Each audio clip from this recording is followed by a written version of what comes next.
ನಮ್ಮ ಪೊಲೀಸ್ನವ್ರ ಕೈ ಮಾಡಿಸ್ತಾ ಇದ್ದೀವಿ. ನಮಗೆ ಪೊಲೀಸ್ನವ್ರ ಬಗ್ಗೆ, ನಮ್ಮ ಪೊಲೀಸ್ನವ್ರ ಬಗ್ಗೆ ಸಂಪೂರ್ಣ ನಂಬಿಕೆ ಇದೆ, ವಿಶ್ವಾಸ ಇದೆ. ಅವರು ಕೂಡ ದಕ್ಷರಾಗಿದ್ದಾರೆ ನಮ್ಮ ಪೊಲೀಸ್ನವರು. ಅದರಿಂದ ಅವರು ಕೇಳ್ತಕ್ಕಂಥ ಡಿಮ್ಯಾಂಡ್ ಇದೆಯಲ್ಲ, ಅದು ಒಂದು ಕಾಲದಲ್ಲಿ ಏನು ಹೇಳಿದ್ರು ಗೊತ್ತಾ ನಿಮಗೆ? ಬಿಜೆಪಿ ಅವರು corruption bureau of investigation, corruption bureau of investigation number 1. Number 2, 83ರಿಂದ ಅಲ್ಲ 2008ರಿಂದ 83ರವರೆಗೆ ಯಾವತ್ತಾರು ಒಂದು ನಾವು ಎಷ್ಟು ಸಾರಿ ಕೇಳಿದ್ದೀವಿ ಸಿಬಿಐ ಕೊಡಿ ಅಂತ, ಒಂದಾರು ಕೊಟ್ಟಿದಾರ?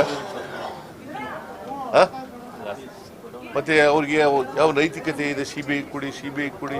ನಮ್ಮ ಪೊಲೀಸ್ನವ್ರ ಮೇಲೆ ಯಾಕೆ ನಂಬಿಕೆ ಇಲ್ಲ ಅವ್ರಿಗೆ?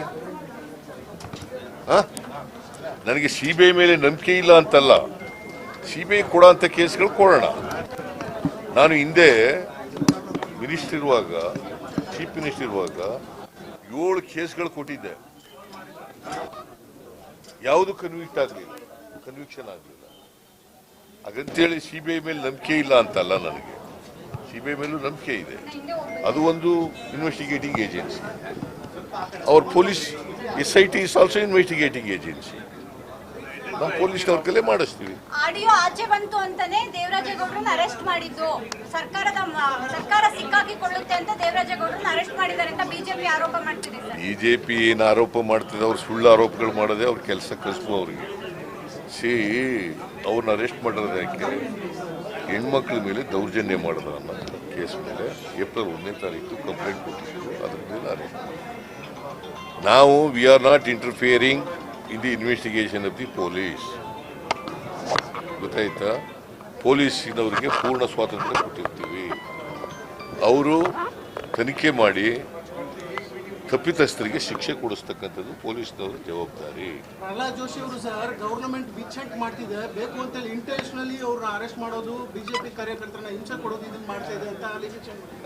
ಪ್ರಹ್ಲಾದ್ ಜೋಶಿ ಮಿನಿಸ್ಟರ್ ಆಗಿದ್ದವರು ಜವಾಬ್ದಾರಿಯಿಂದ ಮಾತಾಡೋದು ಕಲಿಬೇಕು. ಮಿನಿಸ್ಟರ್ ಅವರು ಕೇಂದ್ರದಲ್ಲಿ. ಈಗ ಪರೇಶ್ ಮೆಸ್ತಾ ಕೇಸ್ನಲ್ಲಿ ಎಷ್ಟು ಗಲಾಟೆ ಕೊಟ್ಟುವಲ್ಲ, ಏನಾಯ್ತು? ಏನ್ರಿ ಆಯ್ತು?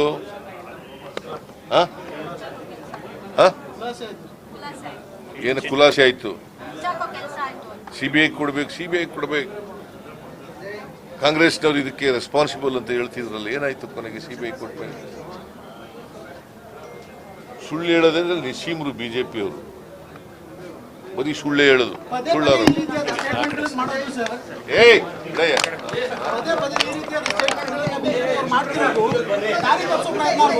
ಇದು ಸರಿಯಾದ ರೀತಿಯಲ್ಲಿ ಈಗ SIT ನಡೆಸ್ತಾ ಇದ್ದಾರೆ, ತನಿಖೆ ನಡೆಸ್ತಾ ಇದ್ದಾರೆ. ದಾರಿ ತಪ್ಪಿಸೋಕ್ಕೋಸ್ಕರ ಜನರಲ್ಲಿ ಗೊಂದಲ ನಿರ್ಮಾಣ ಮಾಡಲಿಕ್ಕೋಸ್ಕರ ಉದ್ದೇಶಪೂರ್ವಕವಾಗಿ ಇಂಥ ಹೇಳಿಕೆಗಳನ್ನ ಕೊಡ್ತಾ ಇದ್ದಾರೆ. ಪ್ರೈಮ್ ಮಿನಿಸ್ಟರ್ ಅವ್ರನ್ನ ರಾಹುಲ್ ಗಾಂಧಿ ಅವರು ಓಪನ್ ಡಿಬೇಟಿಗೆ ಬನ್ನಿ ಅಂತ ಹೇಳಿ ಕರೆದಿದ್ದಾರೆ. ಇಲ್ಲಿವರೆಗೂ ಯಾವುದೇ ರೆಸ್ಪಾನ್ಸ್ ಕೊಟ್ಟಿಲ್ಲ. ಆದ್ರೆ ಬಿಜೆಪಿ ನಾಯಕರು ಈಗ ಅವ್ರು ಸತ್ಯ ಹೇಳ್ತೀವಿ ಅನ್ನೋದಾದ್ರೆ ಬರಲಿ ಡಿಬೇಟಿಗೆ.